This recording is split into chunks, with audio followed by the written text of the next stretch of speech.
The silence of the white expanse shattered. A sharp, rhythmic crack echoed through the drifts as the roof beams gave way. Brightfeather lunged forward, but the structure was already bowing inward, shedding layers of ice and splintered wood like a dying tree. The weight of the snowfall was relentless, pinning the frame to the frozen earth. Brightfeather skidded to a halt, his talons sliding on the hardened surface of the yard. He stood amidst the debris, the structure reduced to a jagged skeleton of wood and frost. The wind rushed into the open space, pulling heat from his body in an instant. He stood motionless, head pivoting to scan the wreckage. There was no shelter left. The blizzard pushed against his back, forcing him to lean into the gale just to remain upright. He felt the sting of ice pellets against his skin, a sharp reminder that the storm had only just begun. The coop, his only defense against the winter, was gone. He took a single, uncertain step toward the center of the ruins, his breathing visible as thick, white clouds in the freezing air. The collapse was total. The exposure was absolute. He stared at the buried floorboards, the gravity of his situation taking hold as the cold deepened its grip. Brightfeather lunged toward the center of the ruins, his talons tearing at the packed snow. He clawed at the frozen dirt, desperate to uncover the corner where his winter grain stores were kept. His movements were frantic, repetitive, fueled by the sharp, gnawing hunger already beginning to coil in his gut. He pushed aside a heavy, splintered beam, but the effort yielded nothing.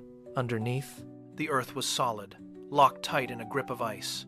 He struck the ground with his beak, the impact reverberating through his skull, yet the frost did not give way. He dug deeper, his legs trembling from the exertion, until he hit a layer of frozen wood that would not budge. The grain was gone, buried under tons of ice and collapsed structure, unreachable and destroyed. He stopped, his wings drooping as the realization settled. The wind shrieked through the remaining gaps in the wreckage. Colder than before. Starvation was no longer a distant threat. It was an immediate, physical presence. He looked at his empty claws, coated in ice, and understood that the coop held nothing left to offer.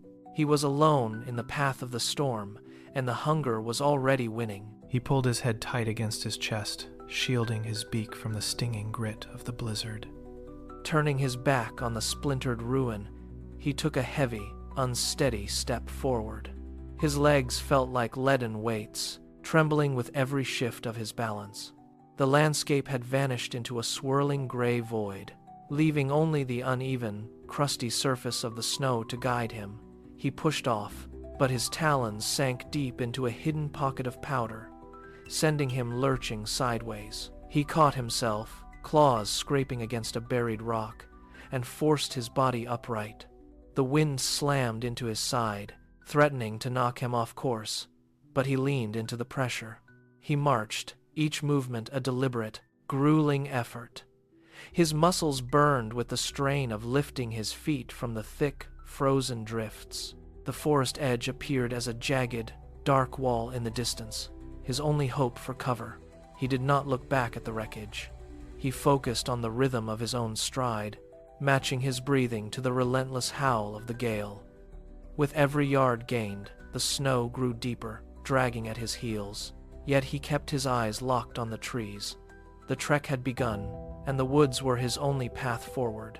The tree line offered no sanctuary, only a maze of frozen obstacles. As Brightfeather pushed deeper, the wind shrieked through the high canopy, casting erratic, dancing shadows across the white floor. Thick, ice-laden branches hung low, blocking his path like iron bars. He ducked and weaved, his talons struggling for purchase on the slick, hidden roots beneath the snow. A heavy limb snapped under the weight of the ice, crashing down inches from his side and sending a spray of needles into his face. He stumbled, his wings clipping a frozen trunk, and he felt the sharp sting of cold seeping deep into his joints. The gale intensified here, funneled between the trees into a suffocating, icy blast that pushed against his chest. He stopped, gasping for air. But the freezing wind only made his lungs ache. Every step was a battle against the resistance of the drifts, which seemed to grow deeper with every passing minute. He shook his head to clear the frost from his eyes and forced his legs to move again. The forest was closing in, a relentless, frozen labyrinth, but he pushed forward, his focus narrowing to the next patch of solid ground. He could feel his internal heat fading, and he knew that if he stopped now, the ice would claim him before he reached the clearing.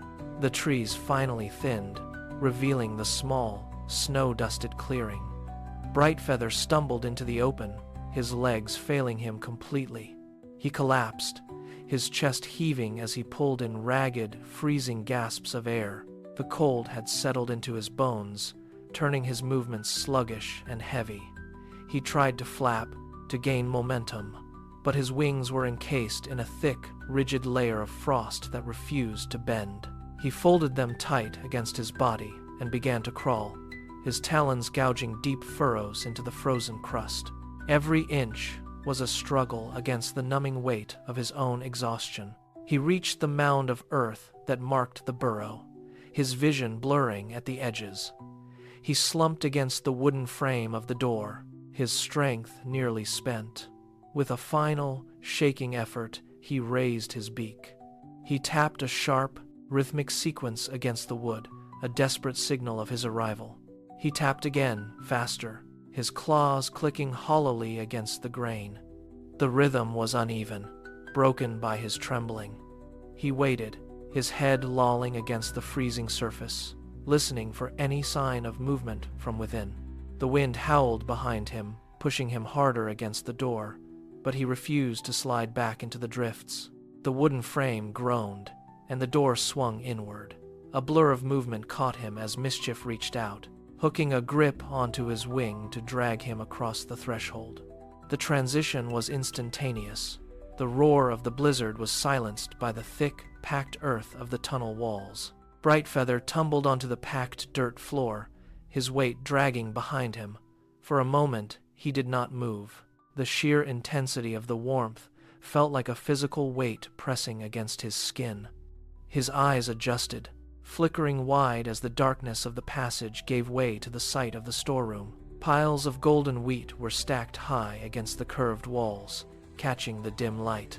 Beside them lay mounds of dried roots and harvested grain, a treasure of survival within the subterranean silence. He let out a long, shuddering breath, his chest expanding as the frost began to melt from his feathers. He felt the drip of water against the floor, a rhythmic sound that replaced the howling wind. He tried to stand, but his legs remained weak, so he shifted his weight to settle deeper into the earth. His gaze remained locked on the grain, the sight of it grounding him as the last of the outside chill slowly bled away from his body.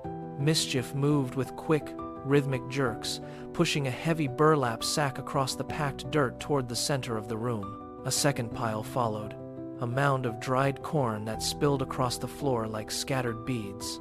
Brightfeather pushed himself up, his wings still twitching from the lingering frost. He extended a wing, his primary feathers trembling, and scraped the grain into a heap. His movements were clumsy, jagged, and slow.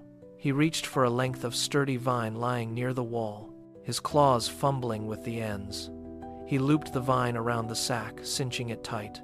The grain shifted, filling the gaps, until the bundle was solid and heavy. He dragged the corn pile into the center, adding it to the load. Each handful he packed felt like a stone removed from his chest. The smell of dry earth and stored energy filled his lungs. He pulled the vine ends together, wrapping them over his shoulders and knotting them with a sharp pull of his beak. The weight settled against his back, a solid, grounding presence. He stood, testing his balance against the new burden, and felt the return of his focus. The internal tremor in his heart slowed, replaced by the steady, rhythmic pulse of purpose. Brightfeather straightened, the bundle of grain heavy and immovable against his shoulders. He turned toward Mischief. No words passed between them. He offered a sharp, singular nod, his eyes locking onto the other for a heartbeat of quiet acknowledgement. Then, he stepped toward the tunnel entrance. The transition was sharp. As he crossed the threshold, the warmth of the burrow vanished, replaced instantly by the biting, hollow roar of the blizzard. The wind clawed at him, trying to push him back, but the weight of the grain acted as a counterbalance. He planted his talons firmly into the ice-crusted ground. Every muscle in his legs strained to hold his position against the howling gale. The cold was brutal, a sharp physical sting against his skin, yet he did not stumble. The load on his back forced him to lean into the wind, changing his center of gravity. He felt the shift in his own momentum. He was no longer a frantic creature caught in the chaos, but a carrier of survival. He took the first step, then the second. The storm screamed around him, but the steady, rhythmic pressure of the bundle kept him upright. He was back in the gale, and this time he was moving forward. The world had turned into a blinding white wall of ice and wind. Brightfeather leaned into the gale, his talons finding purchase in the frozen crust beneath the deep snow. The weight of the grain bundle shifted slightly, pulling at his shoulders, but he adjusted his posture to compensate. A sudden, violent gust hammered his side, threatening to knock him sideways. He dug his talons deep, flared his wings to catch the air, and forced his body to remain upright. The impact rattled his bones, yet he did not retreat. He exhaled, his breath turning to ice crystals in the air, and pushed forward again. His pace was no longer erratic. It was measured, left foot, right foot. Each step crushed the hard-packed snow with a crunch that sounded loud against the howling wind. He kept his eyes fixed on the path ahead, ignoring the sting of frost on his face. The wreckage of his home waited in the distance, but he was no longer rushing in fear. He was walking with the deliberate, heavy cadence of a creature who knew his destination. The storm screamed, but he simply marched through the heart of it, his body shielded by the burden he carried. The splintered remains of the coop emerged from the white haze. Brightfeather stopped. He dropped the bundle of grain to the ground, the thud muffled by the deep snow. He walked the perimeter of the wreckage, his gaze sharp and analytical. He poked at a snapped support beam with his talon, testing the integrity of the remaining wood. It was brittle, weak, and wholly insufficient for a season like this. He looked up at the howling sky, then back at the pile of debris. His resolve hardened. He would source thicker, seasoned timber from the deep forest. He would drive the supports deeper into the frost-hardened earth, anchoring them against the fiercest winds. He would carve a hidden alcove into the floor, a space tucked away and sealed, unreachable by the gale. The wind hammered against the broken walls, sending icy shards of wood skittering across the clearing. But he did not flinch. He stood perfectly still, his eyes fixed on the empty space where his home once stood. The blizzard roared, yet it no longer carried the weight of a threat. He had his supplies. He had his plan. The storm could howl until it exhausted itself, but he had already claimed his future.